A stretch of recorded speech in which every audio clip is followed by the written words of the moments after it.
Hi everyone, welcome to goldfries. This is the Meshify C from Fractal Design, which is one of my favorite casings. It houses my benchmark rig, which includes the ASRock X570 Taichi motherboard. And why is it empty? Well, it's because this unit can't fit my new graphics card, which is the ASRock Taichi, the RX 5700 XT, as it comes into conflict with the radiator. And so by the looks of it, I am going to have to upgrade my casing. And what casing am I upgrading it to? I'm upgrading it to this one, which is the Fractal Design Define S2 Vision, which is so huge. I can put the graphics card here and still have plenty of room and even space to support the vertical GPU mount. So without further ado, let's have a look at what the Fractal Design Define S2 Vision has to offer. And yes, this is the casing, the Define S2 Vision. It retails about 240 US, excluding tax. Over here in Malaysia, about RM 1,100. Now, before you guys say so expensive, let's consider this. 4 sides tempered glass. Really huge casing. 4 RGB fans, Rgb fans, 140 mm each, so 4 of them. And mind you, the price of this casing, if you consider the fan takes up about 40% of the price. Pretty much, those are retail fans. So if ever the fan breaks, you can buy a replacement. So on its own, each fan is about RM 100-ish. So yeah, it's pretty much about 40% of the price. So let me show you guys around on the casing. I've removed the screws, so I'm going to try to pull this out, hopefully without breaking anything. It's really, I have no idea. I managed to open it earlier. Let me try from this side. Okay, I managed to pull the one from the back, so I believe I have to do the same for the front. So I'm going to just push the securing hinge out. There it is. Oh, so I have to push it a bit and drag this part out. So my bad. I thought I got it right. So two of the panels out, so with my hands here. And okay, let's start with over this side. Wonder if you can see with the lighting. Beautiful power supply shroud, front to back. There's an opening over here, of which I haven't figured out how to open yet.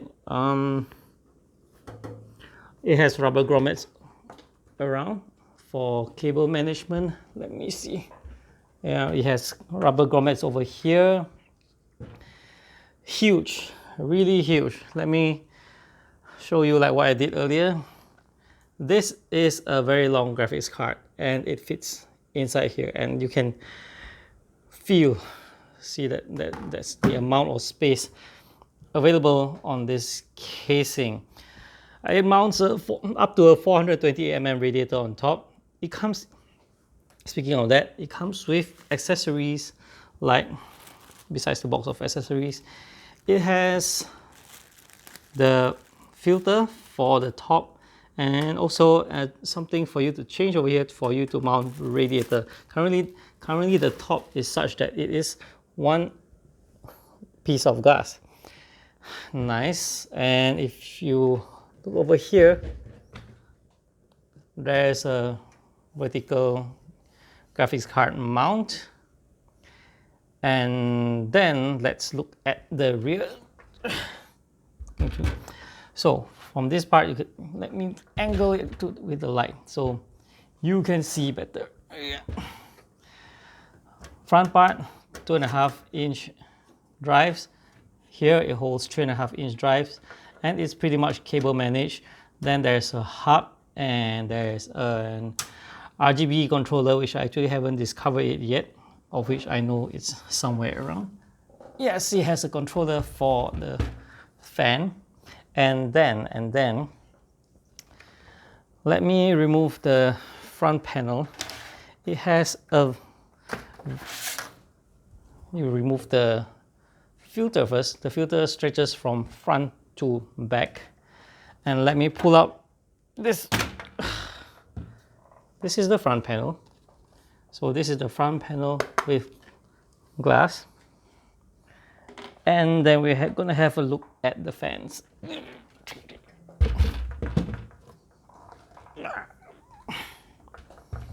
Yeah, baby. So these are the expensive fans. 1, 2, 3, and the last one over here. 4 units, 140 mm fans, Rgb, and that's pretty much all that I wish to highlight about the structure of this casing. So as you can see, that is why it commands such a price. Let me go to this side. Which side?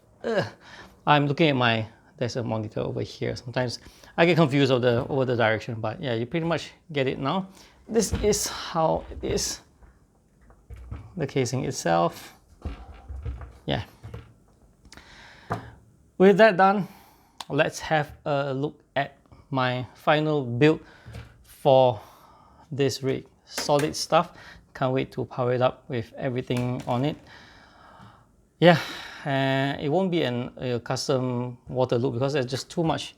There's styrofoam around, so there's just too much effort just to make the thing just to showcase the size. But definitely this will be the star of the setup.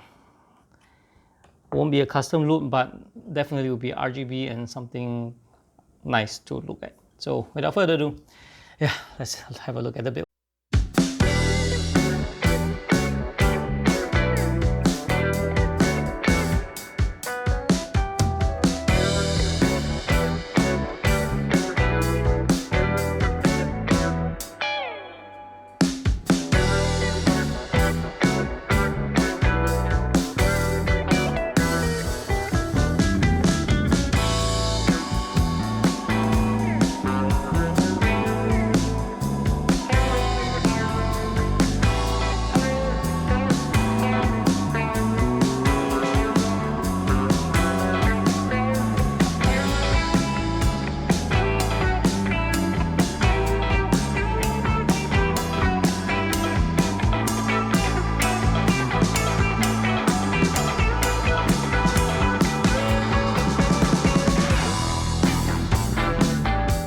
Alright, so I've completed the build and I'm actually very pleased with it.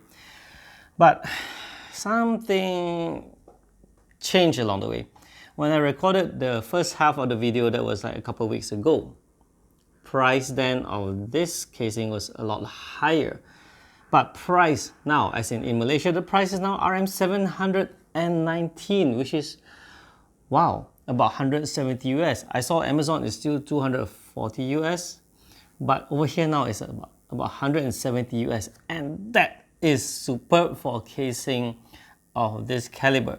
Now, let me go through on what I like about the casing. I know it's a revision of the other frame, like the R6, like the S2. So this is S2 Vision RGB. Let's start with the overall experience of assembling. As always with Fractal design stuff, screwdrivers and everything provided, and even the structure itself, solidly built. I have zero complaints. It's so spacious, it's easy to assemble. Everything's awesome. As for the panels, they are a bit tough to remove, as you can see from the earlier part of my video. Yes, the front, top, they're very firm. They're not difficult to remove, they're tough to remove, which is a good thing. And then there's a top here with the press of a button. If my fingernails are, I can't release it from here, but there is a top glass panel that you can change it to fit the AIO on top. I think I mentioned it earlier.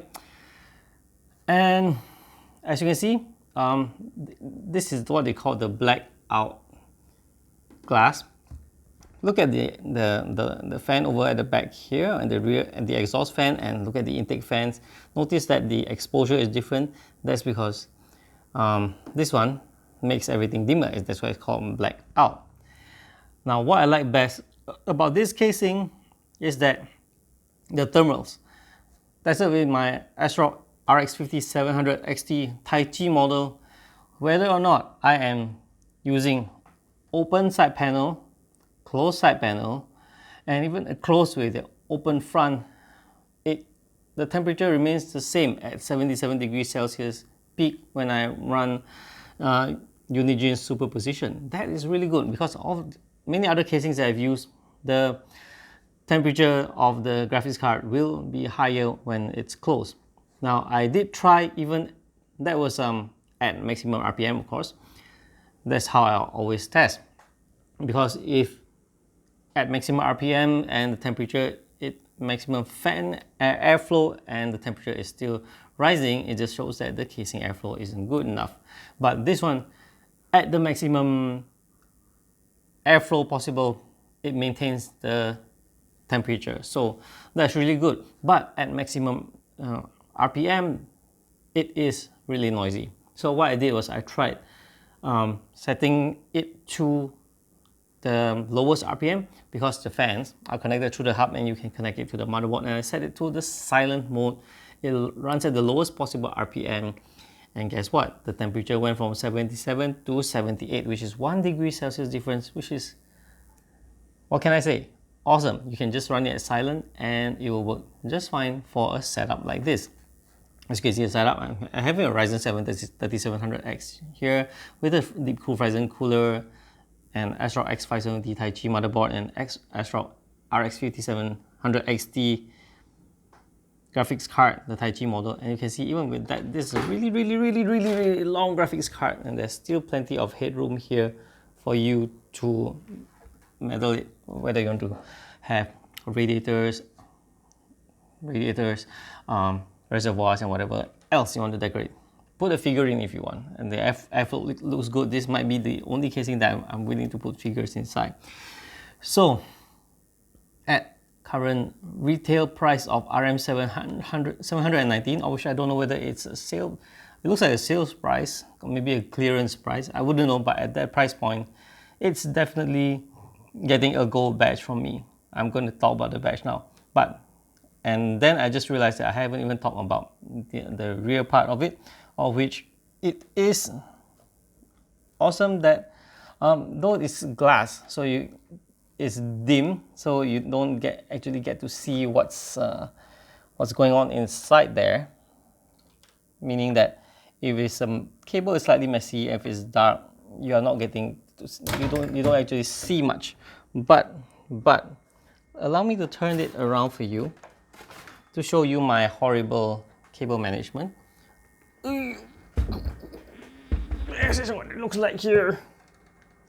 It's a heavy build, very heavy, but as you can see, the drive cages are great.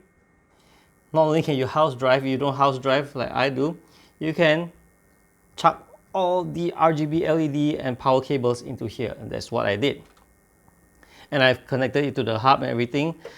And Fractal did include lighting controller, of which, let me look for it. I have a few controllers here. This is one for the Ryzen, and this is the lighting controller over here, of which you will get to see the color cycle, of which I'm going to show you right now. So basically, the casing has ample room for you to do your cable management. It is well built, and it actually supports a vertical graphics card mount, of which I'm not showing in this video, of which maybe I will. So overall, let me lift it a bit around, and so you can see how it is. This is the casing itself. Again, gold badge. I'm totally satisfied with this casing at this price point. I understand that if you've seen other reviews, it's highlighted that the pricing is very high, very steep, some 300 US with shipping, everything. If it's at that price point, then clearly this is not the casing that is worth recommending, because you have other options available. Yes, but currently I have to be fair, at current price point over here in Malaysia, definitely is, I highly recommend this casing, and that's why it's getting the gold badge. But for the rest of you in the other parts of the world, at 240 US, I think it's quite a steep price to pay, of which, to be fair, I will not give a badge for it if it's at that price point. Okay, I think that's really a fair judgment. We need to, no matter how good a casing is, we have to go based on the price. And the price is really difficult to justify if everything is going to cost you some 300. All right, so that's it for this video. Thank you for watching, and I'll see you guys in the next one. Hope Fractal Design can improve on this. I believe other reviewers have highlighted that instead of using the remote control, they could have modified the front to cater the RGB. But that aside, I think that's a small matter. Personally, I would just set the color I like, and I'll just leave it as it is. And I really still like this casing. That's all for this video. Thank you for watching, guys, and I'll see you in the next one. Bye bye.